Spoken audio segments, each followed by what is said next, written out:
Magandang araw mga ka-project. Kumusta kayo? Meron na naman ako nabaling gamit sa online store. Ito yung alligator clips para sa multi-tester ko. Dito ko itutusok yung test probe ng multi-tester ko para hands-free ako mag-test at kumuha ng mga readings. Ito ang laman niya mga ka-project. Yung red at black ay insulator siya.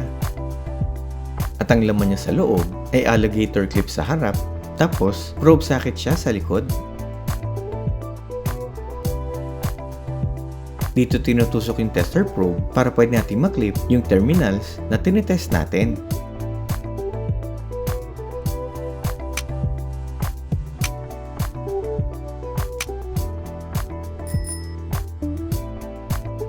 Ayan, ganyan natin siya gagamitin pag nagtitest tayo. Tara, subukan natin siya dito sa battery carrier. I-clip natin yung negative terminals.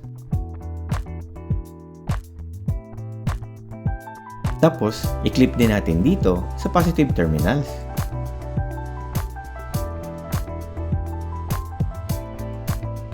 Ayan o, kumapit na siya at hindi siya matatanggal.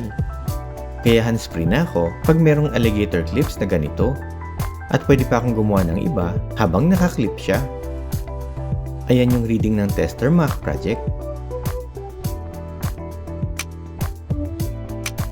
Very useful siya sa mga susunod kong gagawin mga project. Don't forget to subscribe. Maraming salamat.